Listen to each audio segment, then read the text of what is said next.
Halo, jumpa lagi dengan saya Asafio. Bagaimana kabar kalian semuanya, sobat-sobat terkasih saya? Pasti baik-baik saja dan masih sehat juga, bukan? Walaupun kita tetap ada di rumah untuk melakukan pembelajaran secara online, tetapi kita tetap harus terus semangat untuk belajar. Apalagi kalau nanti itu rencana proses belajar di rumah di Surabaya akan diperpanjang, setidaknya kalian tetap antusias untuk mempelajari hal yang baru, khususnya berkaitan dengan IPS. Baik, saya lanjutkan, tapi sebelum itu, please subscribe, like, dan komen channel saya supaya saya semakin termotivasi untuk membuat video-video selanjutnya. Baik, nah, kali ini saya tetap akan membahas berkaitan dengan kependudukan. Saya sudah pernah membahas tentang teori kependudukan, mortalitas, natalitas, kemudian juga bagaimana cara untuk mendapatkan kependudukan. Maka sekarang saya ingin membahas tentang komposisi penduduk. Nah, apa yang ada di dalam ingatan kalian tentang komposisi? Komposisi adalah suatu pengelompokan penduduk berdasarkan kriteria tertentu. Nah, kriteria ini bisa banyak sekali dan tujuan dari komposisi ini adalah untuk membantu pemerintah dalam mengambil suatu kebijakan yang tepat. Nah, karena biasanya komposisi ini akan dipaparkan dalam bentuk data tabel. Nah, secara umum komposisi ini akan dibedakan menjadi 4 kriteria. Apakah itu secara biologi, secara ekonomi, secara sosial, dan secara geografis. Kita bahas yang pertama, yaitu secara biologi. Umumnya kalau kita membahas secara biologi berarti berkaitan dengan usia dan jenis kelamin. Nah, usia dan jenis kelamin ini tentu saja perlu kita tahu supaya kita bisa membuat piramida penduduk pada hasil akhirnya. Tetapi tanpa itu pun kita juga ingin tahu kebijakan pemerintah yang tepat itu seperti apa. Misal nih, di dalam suatu daerah, karena penduduk itu secara umum akan dibedakan menjadi 3 kelompok. Usia produktif itu antara 15 hingga 64 tahun. Kemudian di bawah 15 tahun itu adalah usia belum produktif. Kalau usianya di atas 64 tahun itu tidak produktif. Umumnya dengan mengetahui komposisi ini kita bisa mengetahui beban ketergantungan suatu daerah. Apakah beban yang ditanggung oleh penduduk usia produktif itu banyak atau tidak? Kalau semakin kecil penduduk yang ditanggung karena jumlah penduduk usia produktifnya itu banyak, otomatis peluang negara itu untuk berkembang itu juga akan menjadi besar. Nah, kemudian juga sex ratio. Ini juga untuk mengetahui kira-kira di suatu daerah itu jumlah penduduk pria dan wanita itu seimbang atau tidak. Nah, kalau misalnya tidak seimbang, misalnya nih ada banyak perempuannya, bisa jadi ini akan mempengaruhi satu. Orang-orang di sana mungkin akan setuju dengan yang namanya poligami. Atau sebaliknya, kalau misalnya jumlah laki-lakinya yang jumlah laki-lakinya yang terlalu banyak, itu juga bisa membuat para laki-lakinya mungkin susah dalam mencari jodoh dan mereka sampai harus mendatangkan pasangan hidup dari luar daerah mereka untuk mencukupi kebutuhan menikah seperti itu. Saya ambil contoh seperti di Tiongkok, di mana jumlah komposisi penduduknya itu jauh lebih banyak laki-lakinya. Nah, kalau di dunia ini lebih banyakkan mana?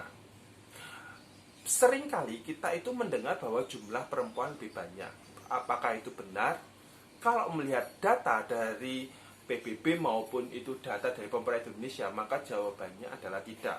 Sejak tahun 2000 maupun 2010, maka jumlah penduduk di Indonesia itu lebih banyak penduduk laki-laki. Tapi kalau misalnya ada banyak penduduk wanita, apakah itu benar? Benar, jika itu pada usia tua. Karena apa? Angka harapan hidup bagi laki-laki itu lebih pendek daripada wanita, sehingga di usia tua itu lebih banyakkan perempuan dibandingkan laki-laki.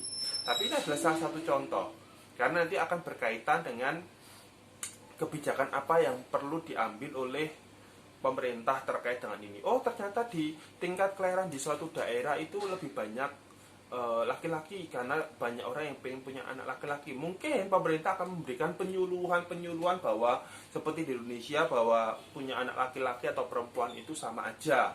Yang itu digambarkan biasanya kalau di dalam keluarga berencana ada patungnya begitu, pasti akan ada laki-laki dan perempuan.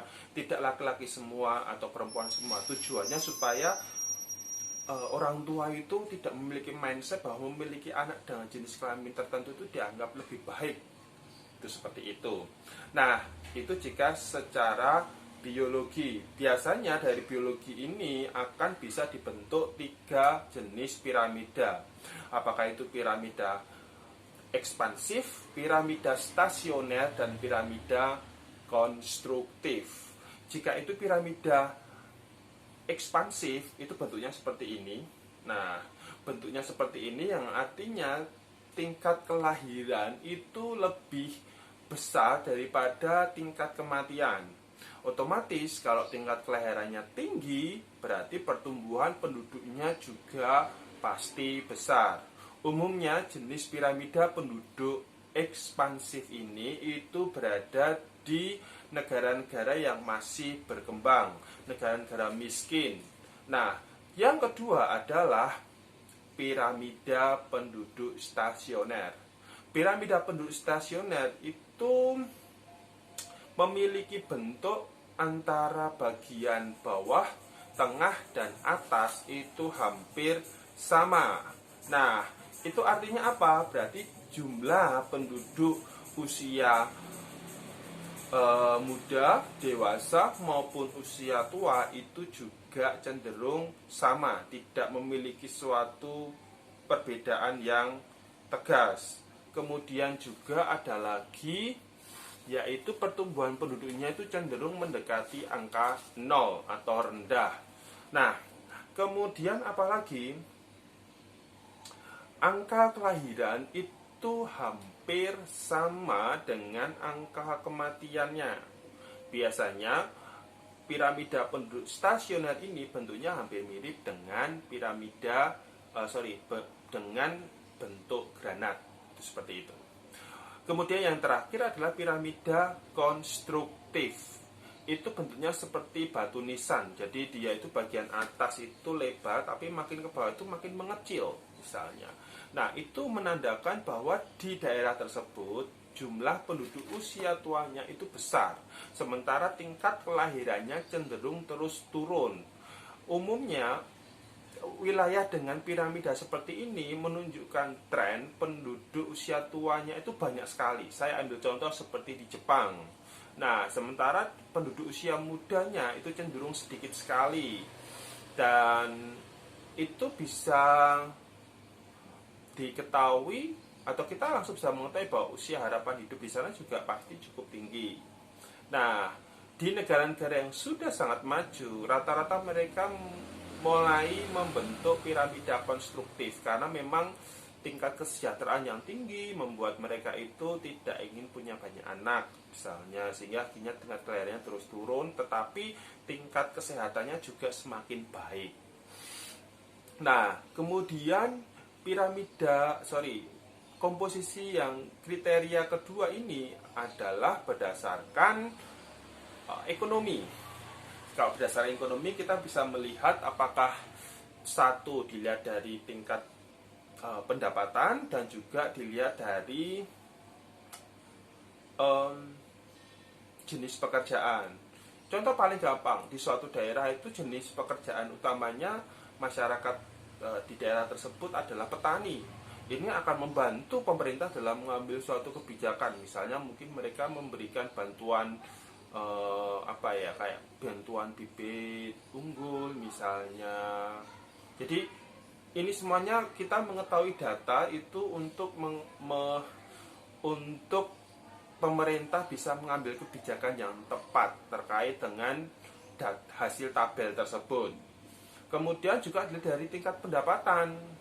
ternyata di suatu daerah dilihat dari tingkat pendapatannya ternyata cenderung rendah. Pasti yang akan ada di dalam pikiran pemerintah adalah bagaimana cara untuk meningkatkan pendapatan di daerah tersebut, misalnya. Kemudian kalau secara geografis ini bisa umumnya untuk membandingkan antara satu tempat dengan tempat yang lain. Contoh yang paling gampang adalah membandingkan jumlah penduduk dari di desa dan di kota. Ini untuk membandingkan apakah kira-kira penduduk yang ada di kota itu banyak sekali atau tidak. Begitu juga dengan antara satu kota dan kota yang lain, berapa jumlah penduduknya. Nah, kira-kira ini dari jumlah penduduk yang sudah diketahui antara satu kota dan kota yang lain, begitu apa yang akan mau dipelajari. Misalnya ingin mempelajari kok ini bisa di kota A ini padahal dulunya jumlah penduduknya tinggi, tapi kok dibandingkan dengan dari tahun ke tahun ternyata tingkat pertumbuhannya rendah. Apa yang membuat daerah itu tingkat pertumbuhannya rendah dibandingkan kota yang lain, dengan membandingkan 5 tahun yang sama kok ini tingkat pertumbuhannya tinggi, misalnya seperti itu. Jadi ini berkaitan dengan kebijakan pemerintah. Kemudian juga komposisi penduduk secara sosial. Kalau secara sosial bisa kita lihat satu berdasarkan tingkat pendidikan. Di Surabaya misalnya berapa sih orang yang hanya lulus SD, yang lulus SMP, SMA atau perguruan tinggi. Ternyata banyak yang hanya lulus SD saja ini. Mungkin pemerintah akan menggalakkan supaya ada kejar paket supaya orang-orang yang hanya lulus SD ini bisa tetap sekolah lagi, misalnya seperti itu. Atau misalnya berapa banyak anak yang selalu putus sekolah di Surabaya ini, ternyata angkanya besar. Mungkin pemerintah akan mencoba membuat kebijakan supaya angka putus sekolah menjadi rendah. Kemudian juga kenapa kok ini kebanyakan hanya lulus SD saja, ini kan pembangunannya nggak akan maju-maju. Nah, akhirnya dibuat suatu kebijakan supaya penduduknya itu bisa sekolah sampai level yang tinggi, misalnya. Jadi ini berkaitan dengan kebijakan pemerintah. Contoh yang lain misalnya dari status perkawinan. Nah, kemarin kapan hari saya pernah baca status tingkat perceraian di kota waktu itu di mana ya, di Gresik misalnya, itu tinggi sekali dari di Jawa Timur. Nah, kalau tingkat ini kan pasti pemerintah akan berpikir ngapain kok ini orang-orang nikah kok banyak yang cerai itu, kenapa ya? Ini salah satu solusinya itu sebelum nikah itu disuruh ikut semacam konseling 3 bulan misalnya, supaya mereka itu yakin dengan pilihan mereka, supaya tingkat perceraian menjadi rendah. Nah, ini contoh dampak positif kita mengetahui status perkawinan di dalam suatu masyarakat. Seberapa banyak orang yang sudah menikah atau belum menikah atau yang pernah menikah. Nah, karena nanti kalau dilihat di satu daerah ini kok ternyata banyak penduduk usia yang sudah dewasa tapi kok belum menikah, itu kira-kira faktor penyebabnya apa? Apa yang bisa dilakukan oleh pemerintah supaya mereka itu tidak banyak yang jomblo misalnya.